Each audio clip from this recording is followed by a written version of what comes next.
Morning, everyone. It's the appointed hour, give or take a few minutes. So we are going to run this like a tight ship just as soon as we get away from the pier here.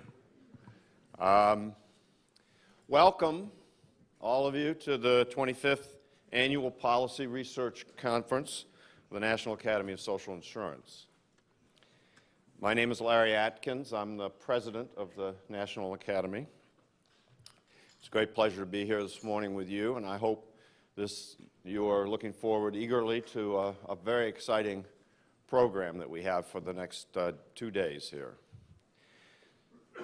In a moment, I'm going to walk through what we're going to go through and how we're going to do it this morning and for the next 2 days and what we hope to accomplish. But first, I want to thank our conference co-chairs and introduce them to you and tell you a little bit about them. But I want to thank them for the work that they did in putting this whole concept together. And it's really, to me, it was an amazing task of getting everybody, having everybody come together around some ideas, despite the fact that they come from very different views of this issue. So we're talking about the challenges for Medicare and Social Security in a time of budget austerity, and I think the assumption is that that budget austerity is here to stay for a while. It's not a passing phenomenon, and we need to rethink our programs in those contexts. So it was great to have such an all-star cast for our conference co-chairs to really help us design this and think through what we wanted to cover. So Janet Scheichels is a health policy consultant, and her specialty is integrated healthcare delivery systems. And she has clients of Geisinger, including Geisinger and Denver Health. She also does work for the government with the NCQA, the National Committee of Quality Assurance, the MedPAC, ARC, the Agency for Healthcare Research and Quality. She has been in her illustrious career in a number of different places, including APT, at the GAO, where she was Assistant Comptroller General for years. She's a member of the National Academy of Social Insurance since 1992, and she has been on the Board of Directors and served as the Secretary for NASI. So she's got a long, illustrious connection with NASI and a commitment to the organization. She chaired the study panel on fee-for-service Medicare, and she was a member of the Academy's steering committee for its project on restructuring Medicare for the long term. So she's been engaged in this Medicare conversation for some time with the Academy. And she has a master's degree, 2 master's degrees from local institutions, George Washington and Howard. So Jean Sturley is the Institute Fellow and Richard B. Fisher Chair at the Urban Institute. Gene has been at a number of different places. He was vice president of the Peter G. Peterson Foundation for a while. He's former president of the National Tax Association. He was the chair of one of the Social Security Advisory Committee technical panels in 1999. He was the deputy assistant secretary for tax analysis for a long time at the Department of Treasury. And was involved in that capacity in the Tax Reform Act of 1986. It was the only time since the 1940s, I guess, that they actually rewrote the entire act, restarted the act.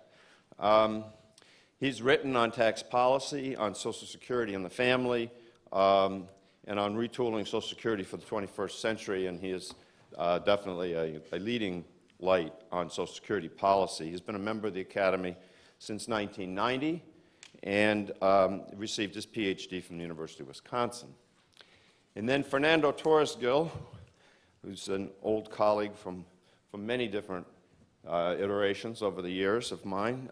He's a professor today at the University of California, Los Angeles, UCLA, at the Luskin School of Public Affairs, director of their Center for Policy Research on Aging. But he has been Assistant Secretary of Aging, and at one time he was the staff director for the U.S. House Select Committee on Aging. He's written a lot on aging issues, diversity in aging, and the challenges, politics and challenges for aging and the new aging in America. He's a founding member of the National Academy of Social Insurance, which means he got his ticket punched back after the 1983 Comprehensive Social Security Reform Act was passed. But most importantly, he has a PhD from the Heller School at Brandeis University. So we have a little Heller School mafia going on this morning up here. Fernando and I both share that distinction, and our dean is sitting with us this morning, so we're very honored to have her here. We know all good social policy starts at the Heller School. Absolutely. It ends before it gets to Capitol Hill. But anyway, I really want to thank Janet, Jean, and Fernando for co-chairing the conference and for the very hard work that they did helping us put all this together. So this morning we have over 250 people who are in attendance or will soon be in attendance. But you come from a variety of organizations. So we have representation from think tanks and research organizations, advocacy organizations, congressional offices, universities, business, government staff, federal, actuarial groups, foundations, unions, law firms, and media organizations. So quite a mix here. We also have 6 special guests this morning that I'd like to point out for you. They are our recipients of our annual conference scholarships. And so they had to be selected it was competition. They were selected by committee.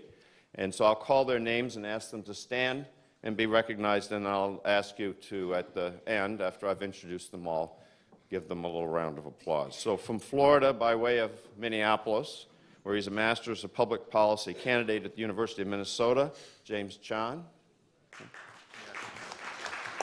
Okay, wait, we're going to hold it to the end now. Okay, from Seattle, Washington, where she's the Policy Associate at the Economic Opportunity Institute, Tatsuko Goholo. From Albany, New York, where he's a Master's of Public Administration candidate at the State University of New York and a housing coordinator for the Fulton Friendship House, Jeffrey Orokos. Okay, and from Columbus, Ohio, where she is a Master's of Public Health candidate at the Ohio State University, Christina Trusty. Okay, from Morrisville, North Carolina, where she's a student at the University of North Carolina at Chapel Hill, Madhulika Volamari. And from Champaign, Illinois, where she's in her 3rd year at the University of Illinois College of Law, Hannah Weinberger DeVag. So thank you.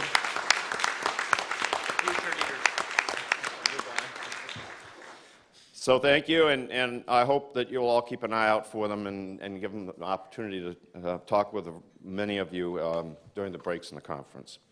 I'd also like to acknowledge the selection committee for the scholarships, the 5 Academy members, Nancy Amadei, Jeffrey Cruz, Christina Fitzpatrick, Erica Higginson, and Joy Wilson. So I don't know how many of you are here, but thank you very much. But I'd also like to acknowledge, this is a conference on deficit reduction, and we felt like we really couldn't run it at a deficit and hold up our heads this year. So I want to thank the sponsors, and we have some really celebrated sponsors this year for the conference. So I'll list a few of them, but you can see the board outside with all of our conference sponsors that helped to make this conference possible. AARP and Merck are our program underwriters. Kaiser Permanente, Institute for Health Policy of Kaiser Permanente, the California Workers' Compensation Institute, California Healthcare Foundation, Express Scripts, the Peter G. Peterson Foundation, and the Robert Wood Johnson Foundation. So thank you very much to our sponsors for supporting the conference. I also want to quickly mention, before we started this morning, there was a press conference next door for our new report, Strengthening Social Security, What Do Americans Want? If you weren't at the press conference, I encourage you to stop by and see if you can pick up a copy of the report. I'm sure it's out on a table here someplace. It's a very interesting twist on what we think Americans think about Social Security and about what the options are for strengthening Social Security for the future and addressing the 2% of GDP kind of structural deficit in the Social Security program. The survey used a technique that's used in marketing called conjoint analysis, and it did a very interesting job of kind of putting people in a position of having to make choices in an informed and constrained environment, which replicates kind of what policymakers have to address. And I think the answers that they came up with, the preferences that they showed, were quite surprising, eye-opening. And it was differentiated Republicans, Democrats, and independents, and surprisingly little variation there. So I commend that to your attention. I also want to just briefly say about the conference. I'm not going to talk about the conference, but I just want to point out that we're trying something new this year with the conference, which is we have two tracks. We have a Social Security track and a Medicare track. The intent with the tracks is that you will engage in a dialogue that will extend over the breakout sessions of the sessions for these tracks, and that there will be a dialogue that we will get going in this conference. We want you engaged in this discussion. We're not going to sit here and throw, a lot of slides and a lot of talk at you. We really want people to be stretching themselves around some of these issues where we've had great challenges and haven't come to much in the way of a clear sense of where we should go.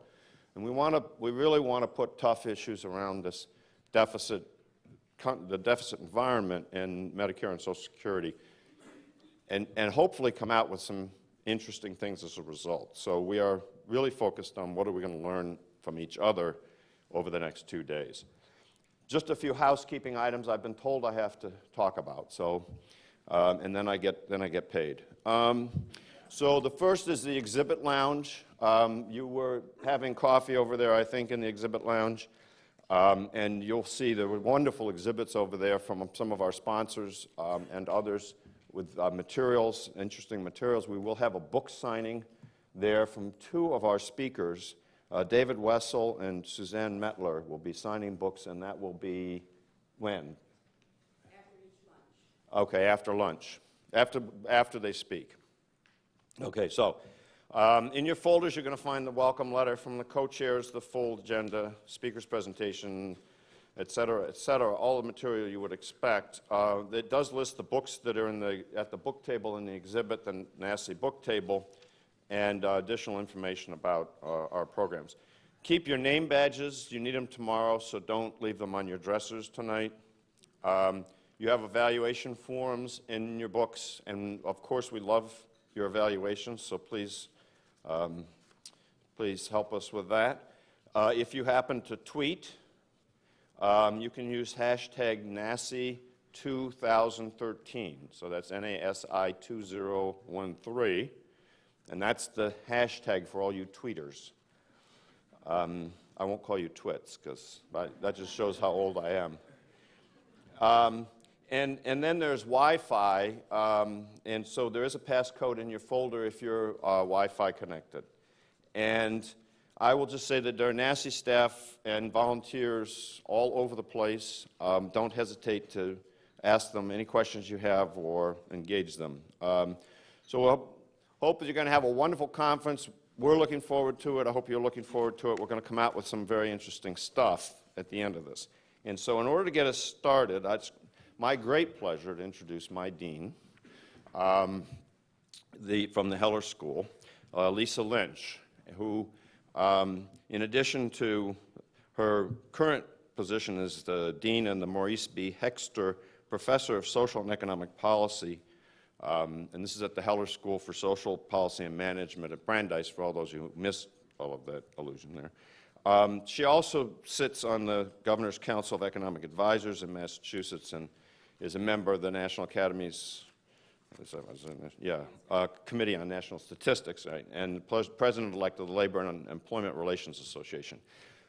In her past, she was on the board of directors of the Federal Reserve Bank in Boston and was chair of that institution for a couple of years, and was chair of the Conference of Chairmen of the Federal Reserve System.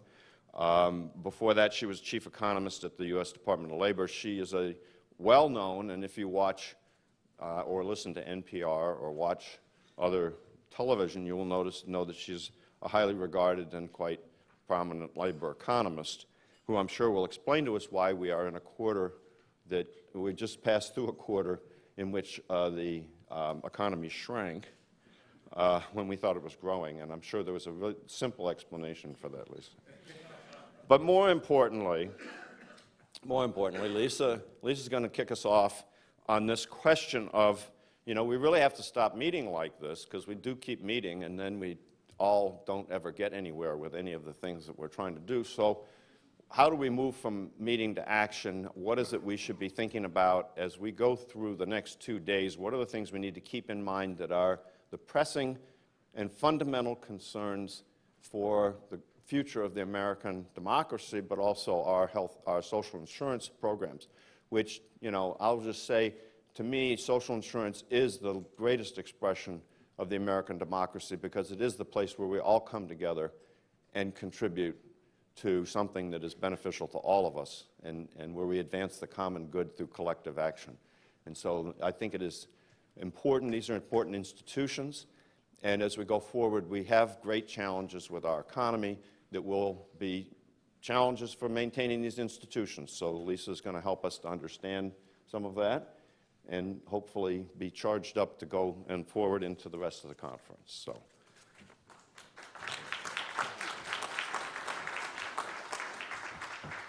Thank you, Larry. Good morning, everyone. Well, I had quite a huge mandate in terms of what I was supposed to cover for my opening remarks here. Of course, I'm not going to be able to do that in my 15 minutes that supposedly, or 20 minutes that I have.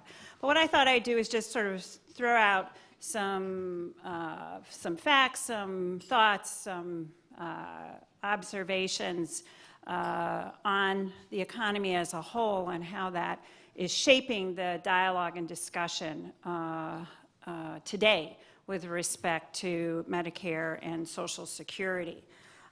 So the title of my talk is "We Can't Keep Meeting Like This, Time for Action, What Action?" And as I was looking around this room and thinking about these issues, I see a fair number of us that have been in this room or similar types of rooms over the years. I think we're holding up pretty well in spite of our failure to actually make some progress on this front, but I think it's time to get serious. So let me begin. Certainly after all the drama that we had at the end of the calendar year 2012 with the potential of falling off the fiscal cliff, we now seem to be set up for what some have called the fiscal obstacle course, or Acts 2, 3, and 4 of the fiscal cliff debate and discussion, with the potential of sequestration, with a government shutdown, a potential of default on government debt, all still on the table. And there's no shortage of opportunities for all sides in our debate on what to do with our fiscal deficit to try to make their case for why their solution to the country's fiscal crisis should prevail. Certainly, Congress needs to move forward to establish a credible plan to stabilize the debt over the next decade. But I, as many economists, would argue very forcefully, but this should be phased in a way that does not throw us back into recession. The numbers that we got yesterday on GDP for the fourth quarter being quite sobering and showing, in fact, what happens when government does decrease expenditures. It does have a negative impact on the economy. We need to have a way going forward that gives us some breathing room to tackle the longer-term problems of ensuring retirement security for an aging population and stemming the unsustainably high growth of healthcare costs. So we have a lot on our plate that we have to address. But for all the talk about the fiscal crisis facing our country and the lodestone of debt that we're putting on our children, we're missing another important deficit in terms of the public discussion and debate, and it's what I call the opportunity deficit. This deficit includes the 12.2 million workers out of work, and tomorrow we'll get an update with the monthly employment report to see hopefully fewer people out of work, but it's not going to be a huge dent in that pool of unemployed. When we look at workers that are out of work in the United States, almost 40% of them have been out of work for more than 6 months, unprecedented in the post-World War II period of time to have such long-term unemployment. We have 10.5 million people who are not counted in the unemployed who would like a job but have given up looking for work because they think there are no jobs available for them, Or they are working, but they're working part-time, not by their choice, but because employers have cut back hours or because they could only find part-time work. Everyone in this room, I would bet, knows somebody who has been negatively impacted with respect to this recession. Either a family member, a friend, a neighbor who has either lost their job or experienced significant cutbacks in their hours.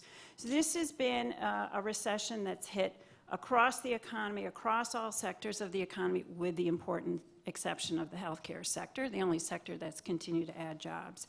But it has been deep, prolonged, and we're still not seeing the sort of major signs of recovery that we'd like to have. There have been some real striking features associated with this recession beyond just the proportion of workers that have been out of work for a long period of time. And some of these characteristics are things that are of particular worry, I think, when we're thinking about who's going to be funding Medicare and Social Security. In particular, when we look at employment to population ratios in the economy by subgroups, we've seen marked decreases in the fraction of the population that is working. We've seen this for youth, 16 to 19-year-old youth. Their employment population ratio has fallen 50% since 2000. For youth 20 to 24, their employment population ratio has fallen 17% over the decade from 2000 to or decade plus from 2000 to 2012. Well, maybe that's not such a bad thing if all these kids are staying in school and getting more education. We keep talking about the importance of acquiring education going forward, so maybe that's not a bad news issue. But in this first chart, let's see if I don't know how I sort of advance this.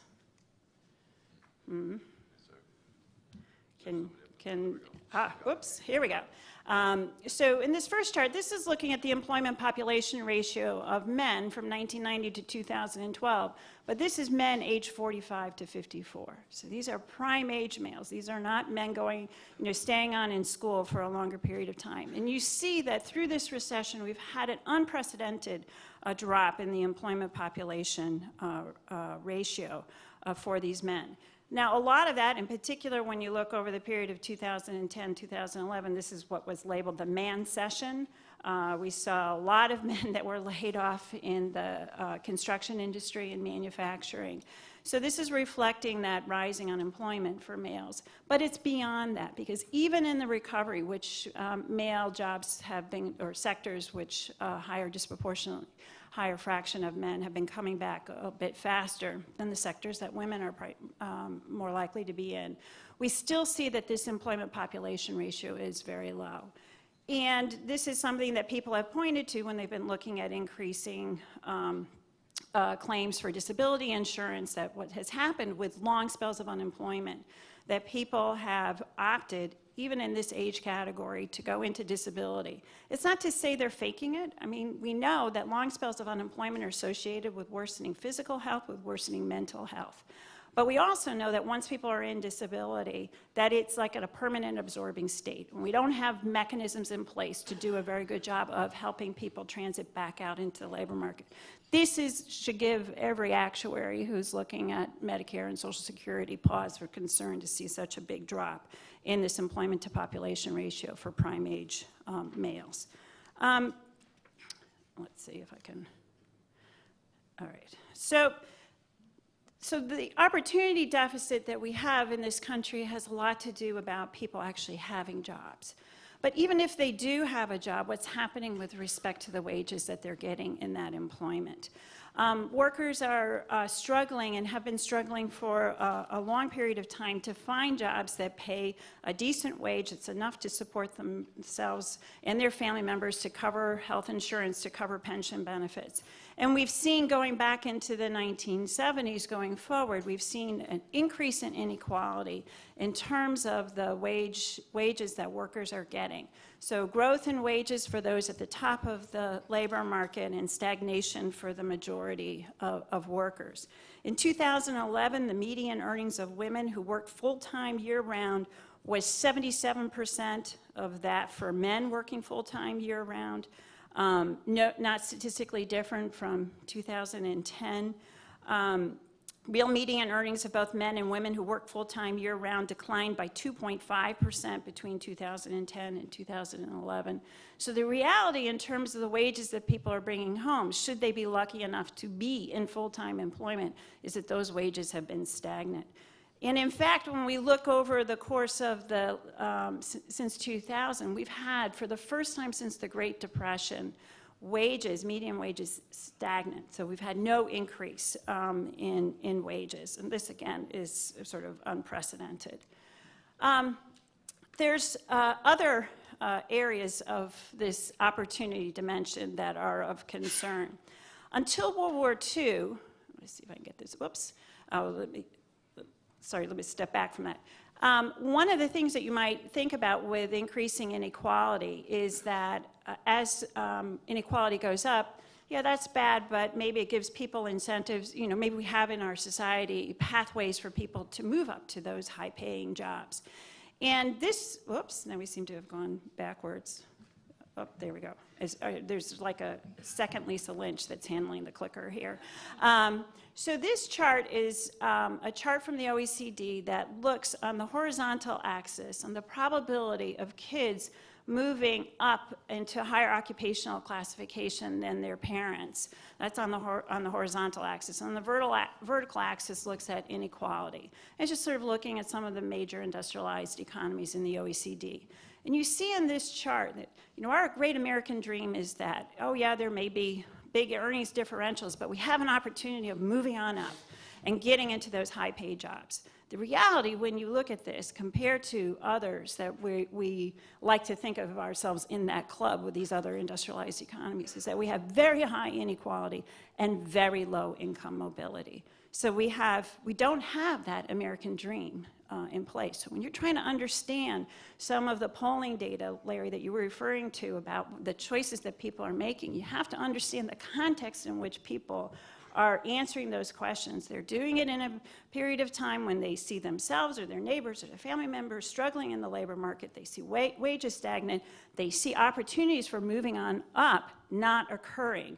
And that insecurity drives a lot of the political debate and the sort of entrenchment, in my opinion, the entrenchment of opinions in the left and the right, because people are fearful, and fearful is never a good place for making good policy decisions. One last picture here. So after World War II, until the early 1970s, we saw in this country real hourly compensation and worker productivity growing hand in hand.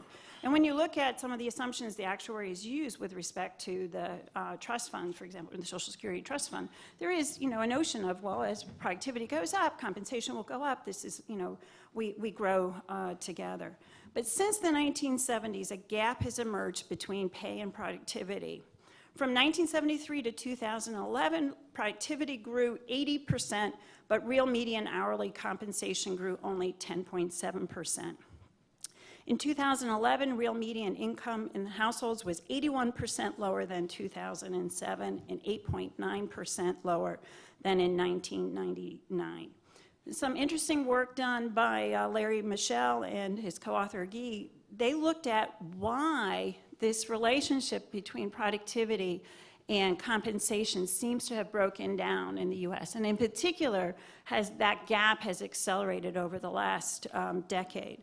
And they say that there's two major components to this. One is the increase in inequality of compensation, and secondly, the erosion of labor's share of income. And that issue, this is something that as labor economists, we always said, oh yeah, there's sort of a steady state labor share of income that you get, you know, as we grow together, a rising tide will raise all boats. But in fact, what we're seeing is that that doesn't seem to be in place. Now, we've had episodes in the past when labor share dropped, but then as the economy recovered, we saw labor share accelerate back up. That hasn't happened. It's a real puzzle. It's a mystery. It's something that, in my opinion, what merits even more empirical investigation to understand the dynamics behind it. Michel and Guy postulate that the reason why this has happened is because the typical worker has lost bargaining power. in the economy over the last 3 decades. Part of that due to very high unemployment, eroded labor market institutions, such as the minimum wage and unions, globalization, deregulation of industries, privatization, and the rising power of finance. So one of the things that we need to think about as we're down in the weeds thinking about technical fixes to Medicare and Social Security is how do we reconnect productivity and income? Because without that, it's going to be very hard for us as we're forecasting forward what the income is going to be coming in to fund some of these trust funds. If we don't have that relationship between productivity growth and income, when we're forecasting how the economy is going to grow, we're not going to know how that shakes out with respect to workers as a whole. A few other aspects to this gap, this opportunity deficit in the United States. We've got 46 million people living in poverty, including 1 in 5 of our children. Now that should give you pause. 20% of our kids are growing up in poverty, and we know that that's associated with all sorts of bad outcomes in terms of their health, their education, and the future labor market. These are the people who are going to be funding our retirement going forward, and they're already starting out at a deficit. In that 46 million people living in poverty, that includes nearly 3 million workers who work full-time year-round and still don't make enough money to get out of poverty. When we look at our opportunity deficit in this country, let's look a little bit deeper at what's happening to our children. Since our children are being invoked so much in the discussion about the importance of addressing the fiscal deficit to make sure that they don't have the lodestone of debt, let's look at what's happening today with respect to our kids. So when we look at our children, we see that we have significant racial and ethnic disparities in terms of unequal access to quality and early child education. The figure that we see such a high fraction of kids that are Black and Latino kids, 43% of Black and Latino kids attending schools with poverty rates of 80% or more, is really staggering, especially in light of the fact that today, 51% of kids that are born in the United States are Black or Latino. So we have a tremendous change in the demographic composition of our child population. And I think our policy discussion still has not absorbed that change in the demographic. We've heard a lot in recent weeks talking about the election results, understanding the changing demographics and how that informed the election outcomes. But with respect to our kids, we have a significant change in the demographic composition of our kids. And I think we've not really incorporated that into all of our thinking about what we need to be doing with respect to investments in our children. We've got 15% of youth who are not in school or employed, and we have, this is our sort of disenfranchised youth. And in the context of immigration, we've got a whole swath of young people who've grown up in the United States who can't receive in-school state tuition for public education because their parents were living here as undocumented workers. And so they know they have to get an education beyond high school, and they don't have the financial means to do that. So all pretty depressing when you think about what's happening in our economy. But this is the frame in which our discussion about entitlement programs, about investments in non-defense discretionary spending, about investments in defense spending are taking place. So having sort of set this rather depressing frame for the next, aren't you glad you came to breakfast here? I'm going to try to get you a little bit more, cheerful.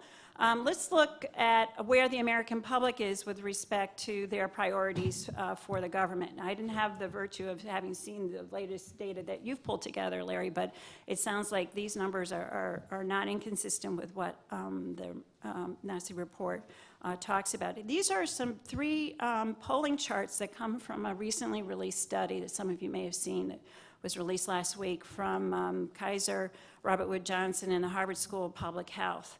And looking at asking folks about the, what's the relative importance for them of tackling the the deficit. This first chart seems to suggest that in spite of what I say about the opportunity deficit in our economy, the general public really wants Congress to act quickly to reduce the fiscal deficit. So we've got 2/3 of the public saying, you know, get on it, fix this, and fix this now. And this is both a majority of Democrats, Republicans, and independents. Now, the next chart is particularly interesting because in the context of Medicare and Social Security, the majority of folks that were polled said that, yeah, we want government to address this deficit, but by the way, don't touch public education, don't touch Medicare, and don't touch Social Security. Do go after those salary and benefits for federal government workers. So for all of you that are here that are federal government workers, yet again. The conflict of Afghanistan, don't spend any more money on that. Foreign aid, we really don't want to spend any money on that. But public education, Medicare, Social Security, don't touch them. Now, it is interesting when you look at this broken down, and I apologize if you can't read this chart particularly well. When you look at support for education, Medicare, and Social Security by voter preference, Democrats and independents strongly in favor of supporting public education. That's not the majority of Republican voters for public education. But across Democrats, independents, and Republicans, Medicare and Social Security, they don't want any cuts to Medicare and Social Security. So just letting you know, over the next 2 days, as you're talking about what you want to do to Medicare and Social Security, this is what the general public is saying about them. What I like about these co-joint surveys, though, is that this is just saying, do you want to cut this? And you're not presenting individuals with a budget constraint in terms of these polling data. And of course, people are going to say, yeah, don't cut this, but you have to get people to think about what are the trade-offs that you're going to make with respect to investments here, investments there, investments in kids' education, investments in supporting and shoring up Social Security, investments to support Medicare, investments to support unemployment insurance, investments to support infrastructure, aging infrastructure in the United States. So I thought, with this, dismal view of the economy, with what the public is telling us, don't touch Social Security and Medicare, I thought it would be helpful to just sort of summarize some of the discussions and options in the context of Social Security that we sort of see on the table, thinking about this and with these background framing issues. So what are we seeing? And this is the sort of deja vu all over again. We're seeing increase, suggestions we need to increase the payroll tax or think about increasing the limit on taxable earnings, increase taxation of benefits, or expand coverage to local state workers or religious organizations. Or we could raise the retirement age, we could reduce COLA, the infamous chain-weighted CPI has raised its ugly head again, and I sort of feel like we're back in the days of the Baskin Report in the mid-1990s, revisiting why this is or isn't a good thing to do. Is it just a technical fix? Frankly, I would like everyone in this room to agree to call the use of chain-weighted CPI as not a technical fix that everybody will remain the same as they were before, but it is a cut in what people would be getting in terms of Social Security. You may still decide to do it, but call it what it is. Other things that have been proposed, change the investment strategies of the trust fund, use general reserve funds to fund the gap, although that would break the support for the earned benefit characteristic of Social Security and Medicare that many have pointed to why public support is so high for those two social insurance programs, or means test. Now, this summary of policy options, I have to tell you, I drew from my notes from when I was chief economist in the U.S. Department of Labor in 1996. And it actually comes from a great policy brief that was done by the American Academy of Actuaries. This is literally what they put there in 1996. And that was written in the context of a Social Security trust fund report that said the trust fund was going to be exhausted in 2030. So here we are in 2013.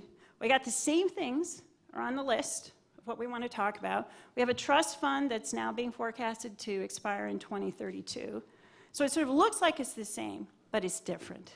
It's different for two important reasons. One, we have 15 fewer years to kind of figure out what we're going to do to address the trust fund.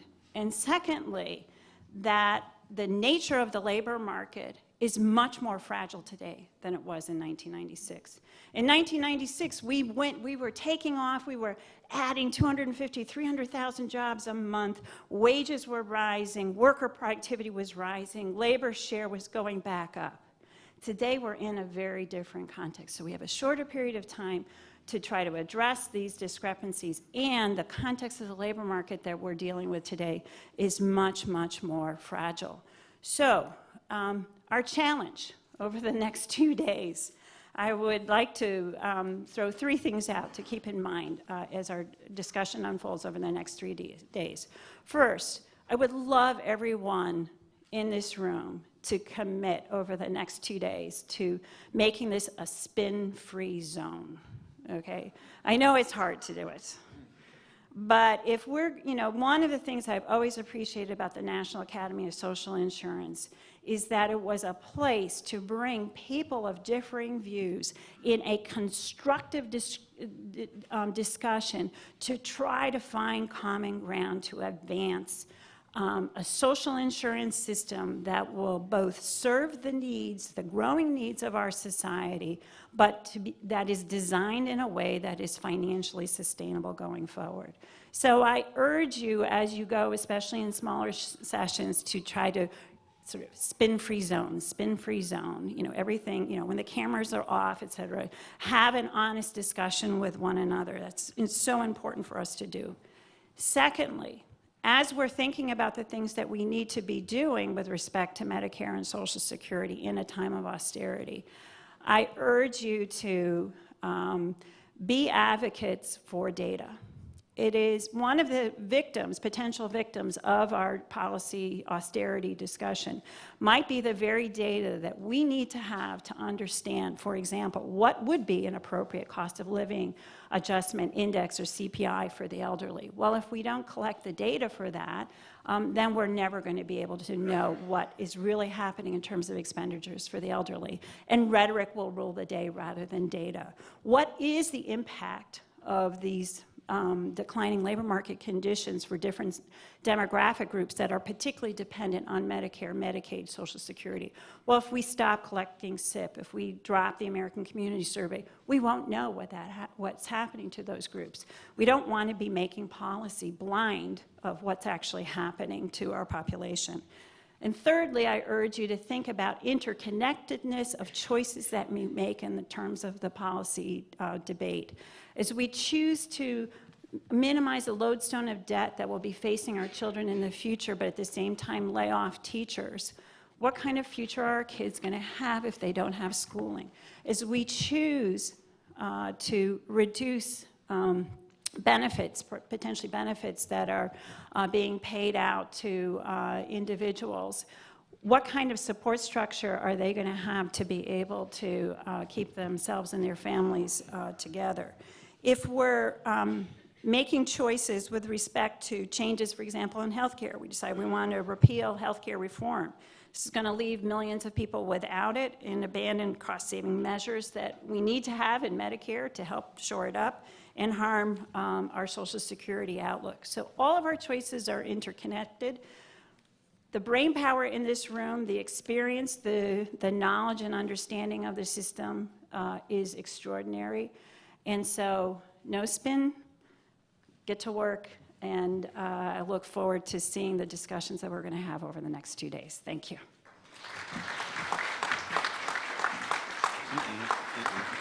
Just kick it off the break. Okay, we're running a little bit late because we've got a late start, but we're going to take a little time off of the break at 11:45, and we'll just keep this going. But I want to have some time for Lisa to have questions and answers for Lisa. And so if you have a question, we'll take a few, not very many, but if you have a question, if you'll go to the mics, we've got two, one here, one there, for your question. And while somebody is getting to the mics, I just want to ask the first question. Oh, gosh. Okay. So it's always hard when the students ask you a question. This is pass or fail. Yeah. So what you've painted is a picture of productivity that's gaining productivity in the economy at the expense of workers. So we're not getting returns to labor here. We're getting returns to capital. To capital, yep. And what I think we also see is a pattern of fewer people working more, working harder for the same pay, basically. So we have seen companies achieving profitability by cutting workforces and essentially using the same workforces to do 2 jobs instead of 1 job. And so we get that pattern. The question is, is it time for us to rethink the wisdom of hooking the financing for our programs to a payroll tax, a tax on wages, when in fact returns from productivity are not going to wages, they're going to other places in the economy. Do we need to rethink how we get revenues for these programs, or are we really, because I worry about this population of low-wage earners being low earners in retirement too. I think it's a good question. Certainly, you know, the different folks are taking different positions with respect to this. I mean, some people are saying, well, what you need to do is shore up those labor market institutions that were responsible for making sure that gains in productivity were more evenly shared between business and labor, between capital and labor. So find ways of, you know, we haven't had an increase in the minimum wage for a long period of time, so that might do something in terms of increasing income that low-wage workers are bringing home.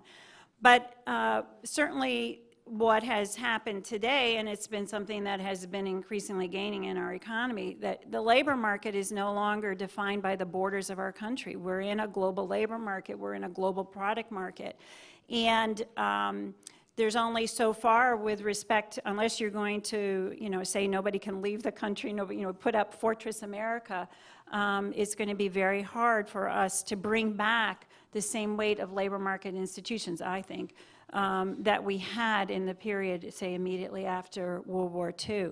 So I do think, Larry, that looking at that gap between productivity and compensation does give one pause with respect to the notion of what are the funding formulas to support these investments in Medicare and Social Security. At the same time, though, I think that you know, the interconnectedness of what happens in the labor market, that's important. And that's been something that, you know, that is part of this communal property of Medicare and Social Security, that we have an investment as if we're recipients of Medicare and Social Security to make sure of what's happening in the labor market for workers, because they're funding our fund. So if you completely separate that, I worry about, again, how people are going to be thinking about that characteristic of those 2 social insurance programs. Yeah. Joe White, Case Western Reserve University. I was wondering if you could comment on, you know, basically the approach, the analytic approach you're taking is to focus not so much on the programs themselves, but on the overall economy that is financing them, and the labor market issues. And back in the 1990s, when the EU and the OECD were dealing with the World Bank's crisis of the aging society stuff, basically where a lot of those reports ended up going is essentially to the same place, that what you really have to do is look at the labor market, you know, the Lisbon ideas, would it get more people, actually get more people into the labor market, because the inequality issues were not as obvious then and there. So I'm just wondering if we were to look abroad now, because I haven't done it in the last 10 years or so, would you find that this broader perspective, that you have to think about the broad economy and the labor market and the distribution of income, is perhaps more common at the OECD or the European Commission or the IMF than it is in the American policy debate? Or have you looked at this?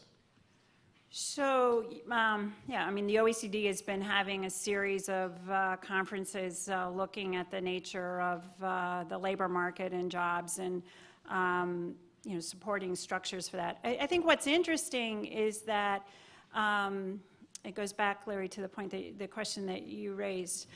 There's nothing, if you look internationally, and you know, that's why I had that chart from the OECD about income mobility and et cetera, or if you look at the experience of unemployment or what's happening with wages, it's not that what's playing out here in the United States is playing out in all other countries.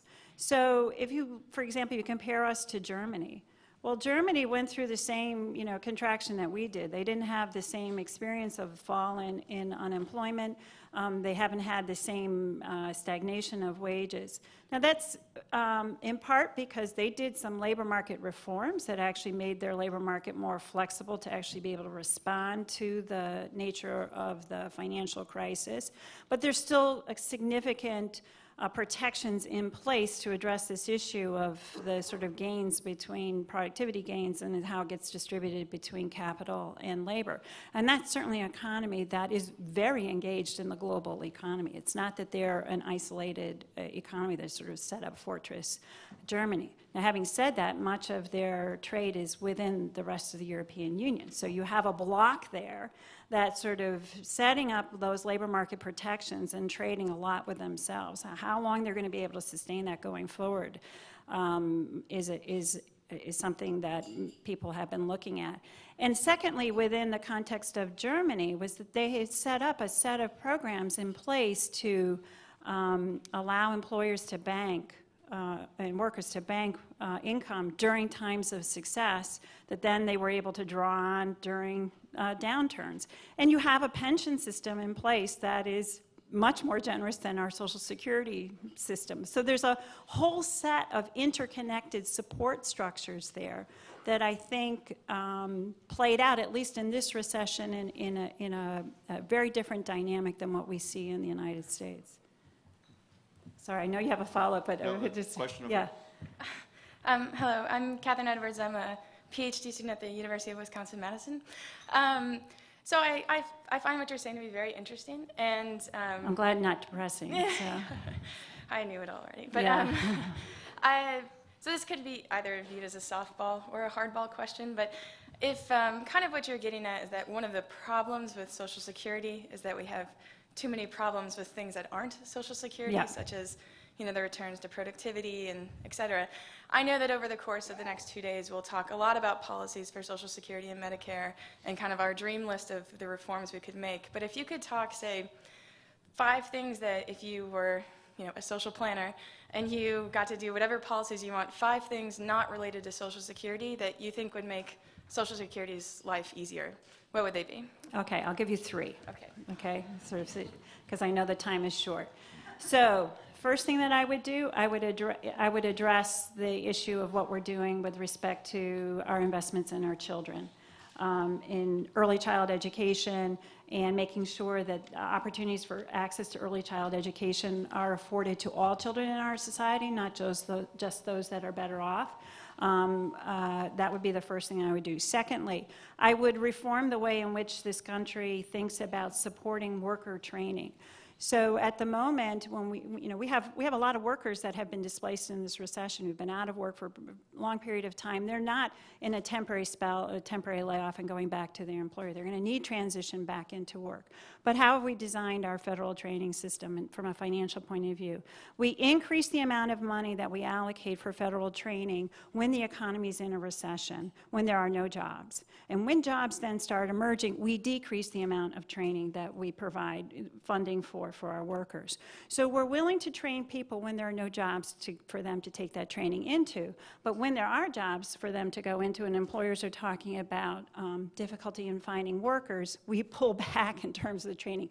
We have it backwards. We have to flip the way that we think about investments in supporting workers in training. And we have to support workers in training, not just because they got displaced by trade, but because they're out of work, period. Third thing that I would do in terms of a short-term immediate juice into the economy, which also would address this contraction of the economy in the fourth quarter, we have important gaps in infrastructure in the United States that are holding back innovation and growth going forward. It's from our electrical grid. It is from our airports, speaking from personal experience last night of having a rather hellacious arrival into the D.C. area. It is our rail, it is our roads, it's our bridges. There's a lot that we need to be putting in place in terms of investments in infrastructure that, again, will support those investments in human capital that give opportunities to individuals to jump out of that sort of perpetual low track, low wages, poverty and housing, poverty and education cycle, and have an opportunity of being productive and engaged in the 21st century workforce. So, Lisa, thank you so much. I mean, Great. so now I'd like to ask the speakers for the next session to come up. We're going to move to session 1, demographics, democracy, and the public budget. And we are going to steal a little bit of time from the break before lunch. So, okay.